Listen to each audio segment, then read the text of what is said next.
Hello friends, welcome है आप सभी का आपके इस कृष्णा आर्ट्स एजुकेशन चैनल में, जो केवल और केवल बोर्ड एग्जाम की तैयारी करवाने के लिए बनी है। इसलिए इस चैनल को आपने अभी तक सब्सक्राइब नहीं किया तो इस चैनल को सब्सक्राइब कर दें और साइड के बेल नोटिफिकेशन को भी जरूर प्रेस कर दें, ताकि हमारी वीडियो का लेटेस्ट नोटिफिकेशन आप तक सबसे पहले पहुँच सके। और अगर आपको इस चैनल से रिलेटेड PDF मटेरियल चाहिए तो आप टेलीग्राम चैनल को ज्वाइन कर लें। और अगर आप डेली क्विज और प्रैक्टिस करना चाहते हैं तो रोज़ 8 बजे टेलीग्राम ग्रुप पर क्विज भी करवाया जाता है। इसलिए आप डिस्क्रिप्शन में दिए गए लिंक से टेलीग्राम ग्रुप और चैनल को जरूर ज्वाइन कर लें। और आप टेलीग्राम चैनल में सर्च करके भी ज्वाइन हो सकते हैं, कृष्णा आर्ट्स एजुकेशन सर्च करके। तो आज हम वीडियो को स्टार्ट करते हैं। आज हम आपको क्लास 10 का संस्कृत का crash course 600 plus important objective questions with question होगा पार्ट 11 कराने वाले हैं।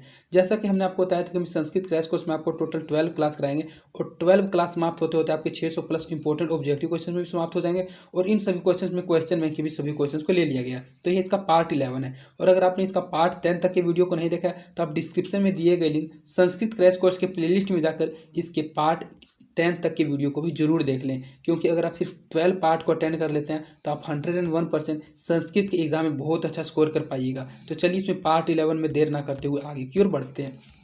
इसमें हमारा पहला क्वेश्चन है कि निरुक्त का क्या कार्य है? यथार्थ बोध, वेदार्थ बोध, अर्थबोध या फिर तत्वबोध।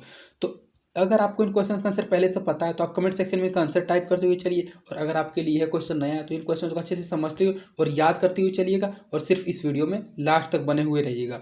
तो क्वेश्चन ये है कि जो निरुक्त का कार्य है वह क्या कार्य है? तो निरुक्त का कार्य वेदार्थ बोध कराना है। तो इसका सही आंसर ऑप्शन नंबर बी हो जाएगा। निरुक्त का क्या कार्य है? तो निरुक्त का कार्य वेदार्थ बोध है। पाटलिपुत्र का इतिहास कितने वर्ष पुराना है? यह क्वेश्चन बैंक में रिपीटेड क्वेश्चन है, बहुत बार बोर्ड एग्जाम में पूछा जा चुका है कि जो पाटलिपुत्र का इतिहास है वह कितना वर्ष पुराना है। 800 वर्ष, 1000 वर्ष, 700 वर्ष या फिर 1500 वर्ष। तो जो पाटलिपुत्र का इतिहास है वह 2500 वर्ष पुराना है। ये चारों के चारों ऑप्शन गलत हो जाएगा। यहाँ टाइपिंग में होना चाहिए था, 25 होना चाहिए था। तो इसका आपको सही आंसर अच्छे से याद रखना है कि पाटलिपुत्र का इतिहास कितना वर्ष पुराना है। तो पाटलिपुत्र का इतिहास 2500 वर्ष अर्थात 2500 वर्ष पुराना है। इसको हम आपको जो PDF देंगे उसमें सुधार करके देंगे, यहाँ 1500 नहीं, यहाँ 2500 करके आपको देंगे। ये थोड़ा टाइपिंग में मिस्टेक हो गया होगा। तो जो पाटलिपुत्र का इतिहास है वह 2500 वर्ष पुराना है। कैसे पुरुष सभी जगह सुलभ होते हैं? सत्यवादी पुरुष, कटुवादी पुरुष, प्रियवादी पुरुष या फिर यथा अर्थवादी पुरुष। तो जो प्रियवादी पुरुष होते हैं, जो सही बोलने वाले पुरुष होते हैं, वही सभी जगह सुलभ होते हैं। तो इसका सही आंसर ऑप्शन नंबर सी हो जाएगा। प्रियवादी पुरुष सभी जगह सुलभ होते हैं। लता शब्द के चतुर्थी एक वचन का रूप कौन सा है? लतिया, लताया, लताई या फिर लता नाम। तो जो लता शब्द के चतुर्थी का एक वचन रूप होगा वह लताई हो जाएगा। तो इसका सही आंसर ऑप्शन नंबर सी हो जाएगा। लता शब्द के चतुर्थी का एक वचन रूप होगा ऑप्शन नंबर सी, लताई। तंगवंगी में किन किन वर्गों का मेल हुआ है?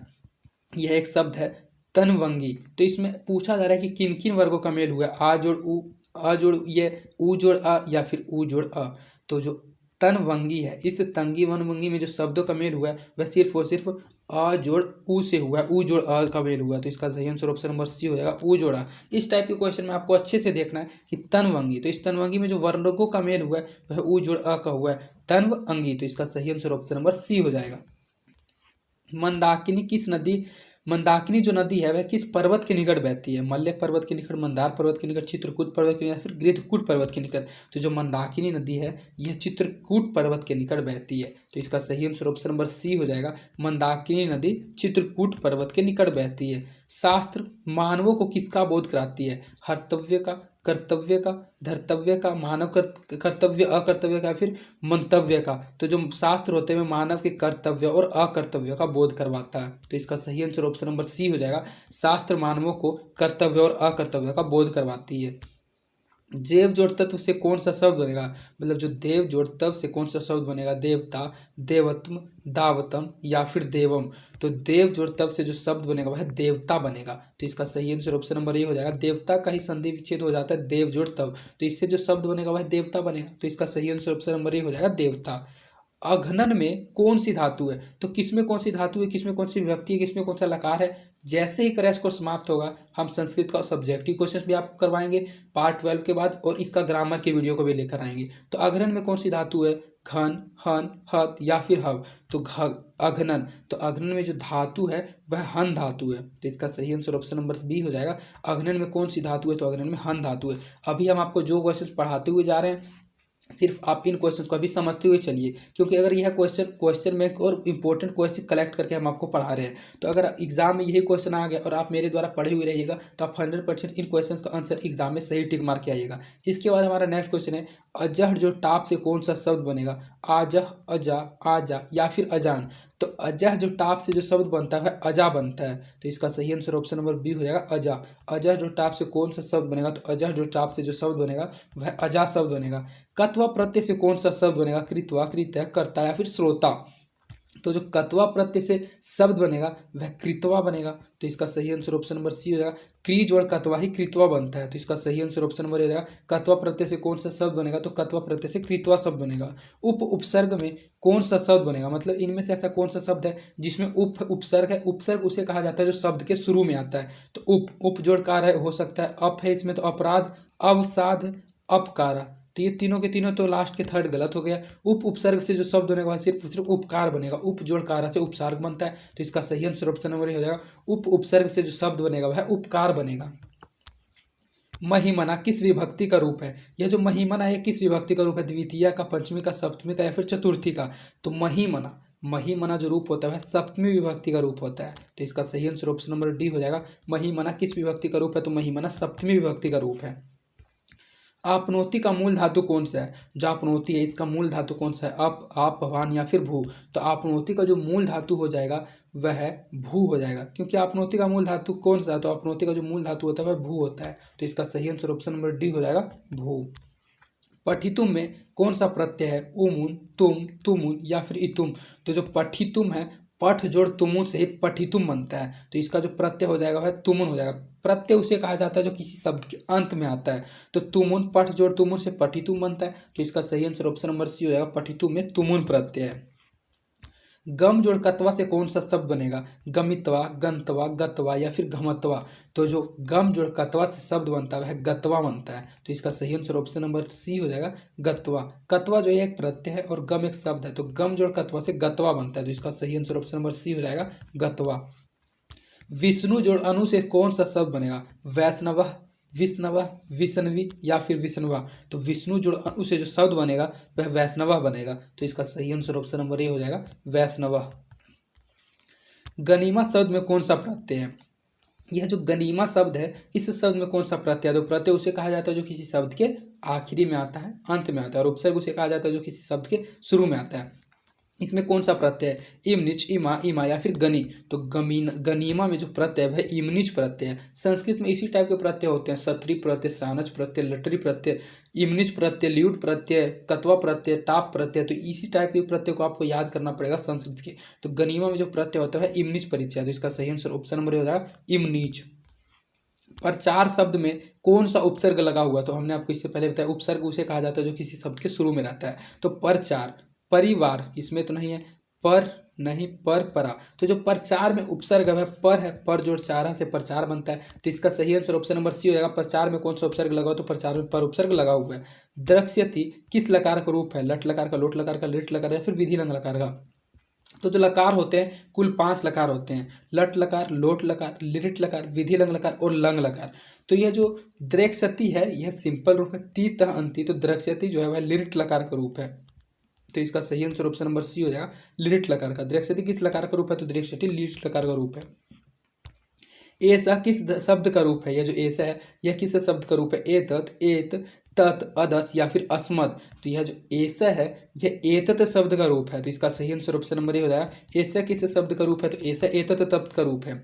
युष्मद शब्द के प्रथमा एक वचन का रूप है तुभ्यम, तव, त्वम या फिर त्वाम। तो यह जो युष्मद है इस युष्मद शब्द का जो प्रथमा एक वचन का रूप हो जाएगा वह त्वम हो जाएगा, तो इसका सही आंसर ऑप्शन नंबर डी हो जाएगा, त्वम। युष्मद शब्द के प्रथमा एक वचन का रूप क्या है? तो त्वम है। संतु किस धातु का रूप है? तो जैसे कि हम इन क्वेश्चन को आपको पढ़ाते हुए चल रहे हैं, अगर आप इन क्वेश्चन को अच्छे से पढ़ते हुए चलिएगा और इस वीडियो में लास्ट तक बने हुए रहिएगा, और अगर यही क्वेश्चन एग्जाम में आ गया तो आपसे यह क्वेश्चन छूटने वाला नहीं है। तो क्वेश्चन ये है कि संतु किस धातु का रूप है? भू धातु का, अस धातु का, गम धातु का या फिर आस धातु का। तो जो संतु है यह अस धातु का ही रूप है, तो इसका सही आंसर ऑप्शन नंबर बी हो जाएगा। तीत अंति, संतु, संतु निरामया जो होता है यह जो धातु का रूप होता है वह अस धातु का रूप होता है, तो इसका सही आंसर ऑप्शन नंबर बी हो जाएगा, अस। पास्यति किस लकार का रूप है? लट लकार का, लोट लकार का, लिट लकार का या फिर लंग लकार का? तो यह जो पास्यति है यह पास्यति लट लकार का रूप है, सिंपल रूप है। तो इसका सही आंसर ऑप्शन नंबर ए हो जाएगा। पास्यति किस लकार का रूप है? तो पास्यति लट लकार का रूप है। किस शब्द में वी उपसर्ग नहीं है? अर्थात इनमें से ऐसा कौन सा शब्द है जिस शब्द में वी उपसर्ग नहीं है? तो उपसर्ग उसे कहा जाता है जो किसी शब्द के शुरू में आता है। तो वी जोड़ अर्थ, इसमें तो वी उपसर्ग है। वी जोड़ शेष, इसमें भी वी उपसर्ग है। वी जोड़ राम, इसमें भी वी उपसर्ग है। वी जोड़ नहीं, इसमें उपसर्ग नहीं है। वी उपसर्ग वेदना में नहीं है, वेदना में वे उपसर्ग है। तो इसका सही आंसर ऑप्शन नंबर डी हो जाएगा। किस उपसर्ग में वी उपसर्ग नहीं है? तो वेदना में वी उपसर्ग नहीं है। तो इसका सही आंसर ऑप्शन नंबर डी हो जाएगा, वेदना शब्द में। रामः गच्छन् पुष्पम सपश्यति, रामः गच्छन् पुष्पम सपश्यति वाक्य के गच्छन् में कौन सा प्रत्यय है? सत्री प्रत्यय, सानस प्रत्यय, ल्यूट प्रत्यय या फिर कत प्रत्यय?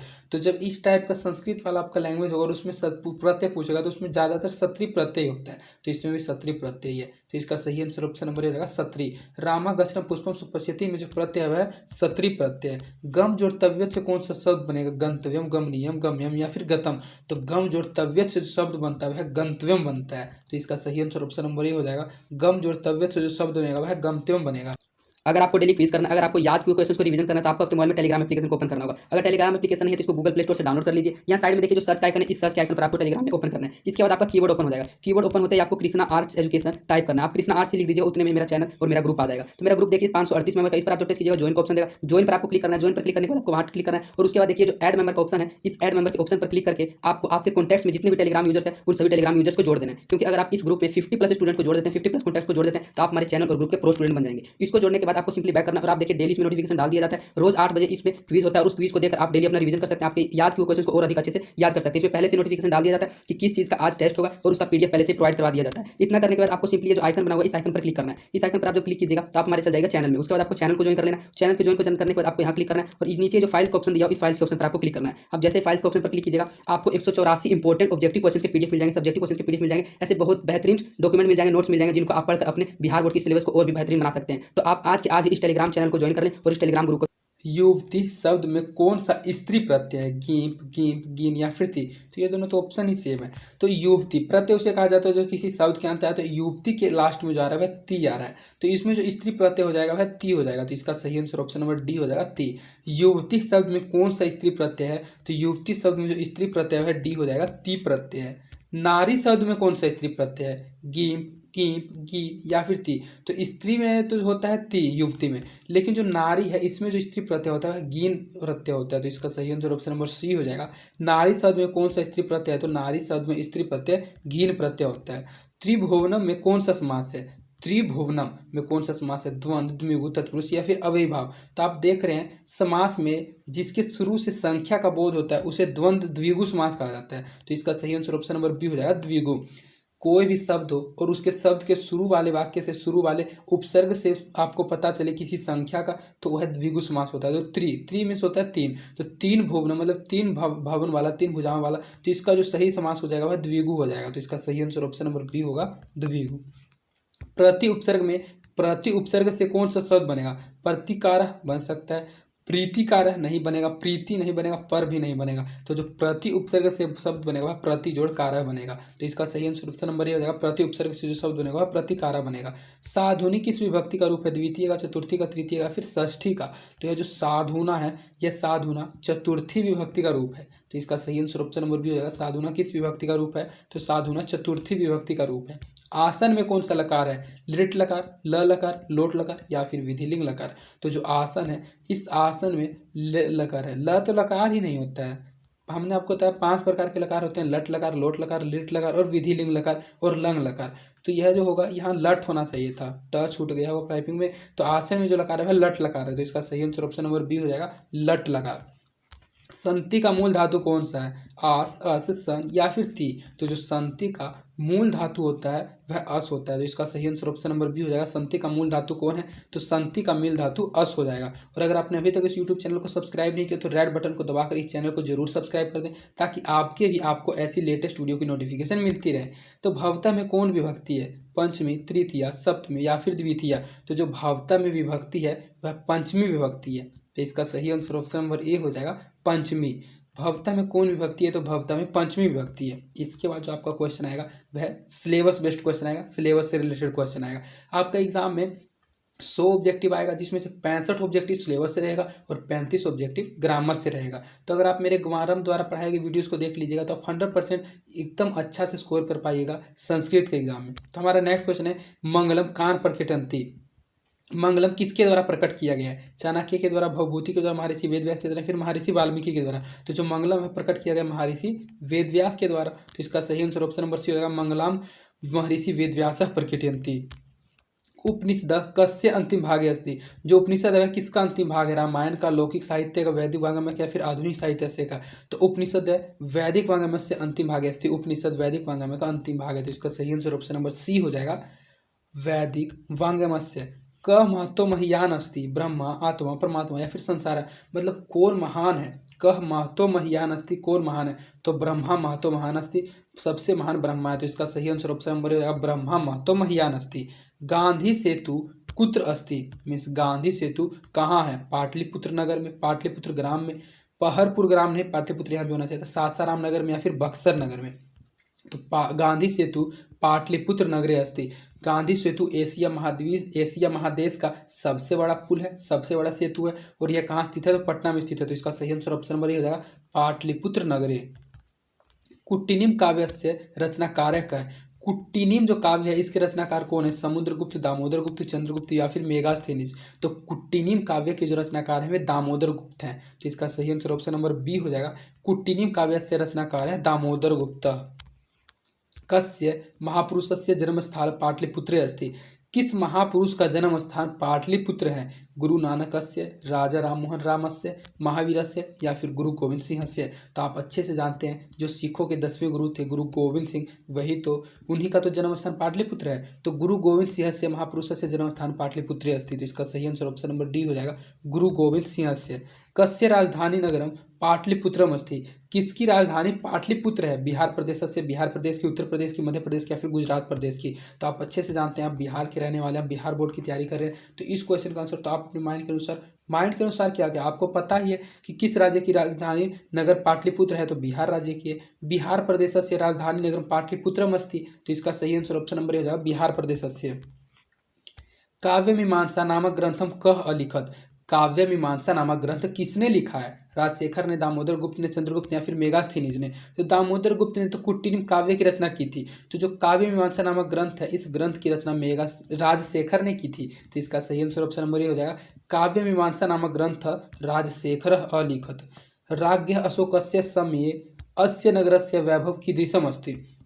राजा अशोक के समय में इस नगर का वैभव कैसा था? विप्रह था, असमृद्धम था, समृद्धम था या फिर कोई नहीं था। तो राजा अशोक के समय में इस नगर का वैभव जो था वह समृद्ध था। तो इसका सही आंसर ऑप्शन नंबर सी हो जाएगा, राज्ञ अशोकस्य समय अस्य नगरस्य वैभवम समृद्धम आसीत्। एशिया महादेशस्य दीर्घतम सेतु क्या है? इससे पहले हमने आपको यह क्वेश्चन बता दिया था, इसका जल्दी से कमेंट सेक्शन में आंसर टाइप कीजिए कि एशिया महादेश का सबसे लंबा पुल कौन है? राजेंद्र सेतु है, नाहर सेतु है, गांधी सेतु या फिर इंदिरा सेतु है। तो एशिया महादेशस्य दीर्घतम सेतु गांधी सेतु। तो गांधी सेतु ही एशिया महादेश का सबसे बड़ा लंबा और सबसे लंबा पुल है और यह पटना में स्थित है। तो इसका सही आंसर ऑप्शन नंबर सी हो जाएगा, गांधी सेतु। कारुणिका बिना केसाम गति नास्ति। कारुणिक के बिना किसका गति नहीं है? मतलब दयालु लोगों के बिना किसकी गति नहीं है? परोपकारी नाम का, धूर्ता नाम का, आलसा नाम का या फिर विदुषान का। तो कारुणिका बिनाम आलसा नाम गति नास्ति। कारुणिक के बिना आलसियों की गति नहीं है। जैसा कि स्त्री का गति प्रत्यय के बिना नहीं है, बालक की गति माता के बिना नहीं है, उसी प्रकार कारुणिक की गति कारुणिक के बिना आलस की गति नहीं है। तो इसका सही आंसर ऑप्शन नंबर सी हो जाएगा, अलसा नाम। तत्र कति पुरुषा सुप्ता है, वहाँ कितने पुरुष सोए हुए थे? चत्वारः, एका, दया या फिर दशा। तो ये संस्कृत में काउंटिंग होता है, चत्वारः मीन्स 4, एका मीन्स 1, दया मीन्स 2 और दशा मीन्स 10। तो जो तत्र कति पुरुषा सप्ती आपने पाठ में पढ़ा था कि जो आग लगने पर भी सोए हुए पुरुष थे वे 4 थे, चारों के चारों आलसी थे, इसीलिए वे सोए रह गए थे, उनको मृत्यु की भी फिक्र नहीं थी। तो इसका सही आंसर ऑप्शन नंबर होगा चत्वारः। तत्र कति पुरुषा सप्ती, तो तत्र चतुरावारः पुरुषा सप्ती। मारात्मक में कह कौन मारेगा? वार्ण, सर्प, सिंह या फिर व्याघ्र। तो जो व्याघ्र था उसी ने तो मारा था, तो मारात्मक में व्याघ्र है। तो इसका सही आंसर ऑप्शन नंबर डी हो जाएगा, व्याघ्र। कस्य पुत्रा द्वारा चमरिता, किसका पुत्र द्वार पर ही मर गया था। सिंहस्य, पथिकस्य, व्याघ्रस्य, धार्मिकस्य, धार्मिक का, व्याघ्र का, पथि का या फिर सिंह का। तो जो धार्मिक था उसी धार्मिक का तो पुत्र द्वार पर ही मर गया था, तो इसका सही आंसर ऑप्शन नंबर डी हो जाएगा, धार्मिकस्य पुत्र द्वारा चमरिता। पथिका कुत्र स्नानम करोति, जो पथिक होते हैं, जो यात्री होते हैं, वे कहाँ स्नान करते हैं। सरसी में, गंगा जल में, कंकणम या फिर कुशा से। तो जो पथिका हैं सरसी स्नानम करोति, पथिका सरसी स्नानम करोति, सरसी में स्नान करते हैं, तो इसका सही आंसर ऑप्शन नंबर ए हो जाएगा सरसी। तो इस प्रकार आपका इस वीडियो में अभी तक 100 ऑब्जेक्टिव क्वेश्चंस कंप्लीट करा दिया गया, जो एग्जाम के दृष्टिकोण से मोस्ट इंपॉर्टेंट क्वेश्चन थे, क्वेश्चन बैंक की छाट कर लिए गए क्वेश्चन थे। और अगर आप इन सभी क्वेश्चंस को अच्छे से PDF के माध्यम से पढ़ना चाहते हैं तो आप टेलीग्राम चैनल में ज्वाइन हो जाइए। और आपने जो क्वेश्चन पढ़ा है उसको और अधिक मजबूत करना चाहते हैं, डेली प्रैक्टिस करना चाहते हैं, तो रोज़ 8 बजे टेलीग्राम ग्रुप पर क्विज करवाया जाता है, जो हमने आपको वीडियो के बीच में बता दिया है। आप उस टेलीग्राम ग्रुप में जरूर ज्वाइन हो जाइए, क्योंकि अगर आप उस ग्रुप में ज्वाइन हो जाते हैं तो आपका क्वेश्चन बहुत अच्छी से स्ट्रॉन्ग हो जाएगा। और अपने दोस्तों को भी उस ग्रुप में जरूर जोड़िए।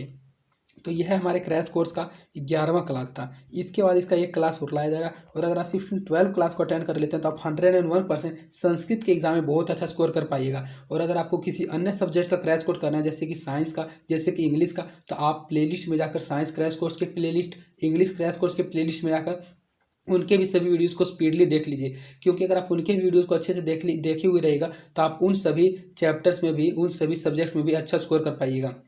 और अगर आपको हमारी वीडियोस पसंद आती है तो आपसे सिर्फ यही गुजारिश है कि आप हमारी वीडियोस को अपने दोस्तों के बीच ज़्यादा से ज़्यादा शेयर करें। और आप हमारी वीडियोस को लाइक भी जरूर करें, इससे हमारा मोटिवेशन बना हुआ रहता है। और आप कमेंट करके अपना फीडबैक भी मुझ तक जरूर पहुँचाएँ। तो आज के लिए इतना ही, धन्यवाद। मिलते हैं आपसे नेक्स्ट वीडियो में।